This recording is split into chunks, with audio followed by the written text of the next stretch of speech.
आता मग येतील आमदार गणपती बाप्पा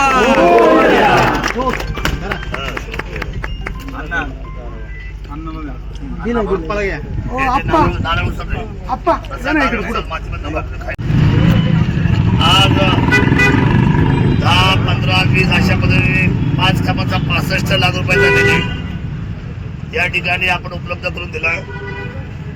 त्यानंतर आपलं जे अवसटांचं जे कडा संकुल आहे त्या ठिकाणी जवळजवळ आपण 50 लाख रुपयाचा निधी वितरित केला. त्याचं काम चालू आहे. त्याचं उद्घाटन आपण काम पूर्ण झालं तर करणार आहे. म्हणजे हा 65 तो 50 आणि त्यानंतर ढमाले मळ्यामध्ये जवळजवळ 60 लाख तो एक निधी आपण वितरण करून त्याचं काम चालू झालेलं. ढमाले मळ्याचा श्रमदान इथं आहे. आणि दुसरी महत्वाची गोष्ट म्हणजे हा जो आपला आमदार मळा आहे विनायक शेठ, हा आमदार मळा त्याचा पुढच्या आठवड्यामध्ये मी नारळ वाढवलं पण येणार आहे. जवळजवळ पहिले 40 लाख आणि नंतरचे 3 कोटी संपूर्ण 100% तुतून हा रिंग रोड सिमेंट कॉन्क्रीटचा होणारे शिवाय पुलासहित मोठा कायमस्वरूपी म्हणजे मला ती सल होती.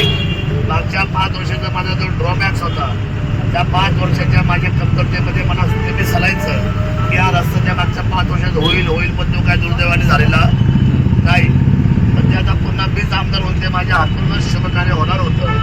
म्हणून एवढा मोठा भरघोस निधी त्याच्यावर आपण जवळजवळ 3 कोटी बजेटमधून आणि 40 लाख रुपये डीपीडीसी मधून डोंगरी विकास करतो. असं जवळजवळ 3 कोटी 40 लाख रुपये आपल्याला प्रस्तावित केलेले आहेत.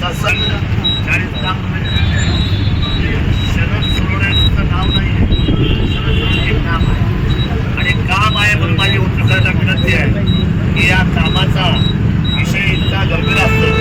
निवडणुका पुढच्या करतो पण निवडणुकीनंतर आपल्याला कोण 5 वर्ष व्यवस्थित सांभाळू शकतो. तर आम्ही ज्यावेळेला विनम्रपणे आपल्या दरवाजा देतो त्या विनम्रपणेचा आपण स्वीकार करा.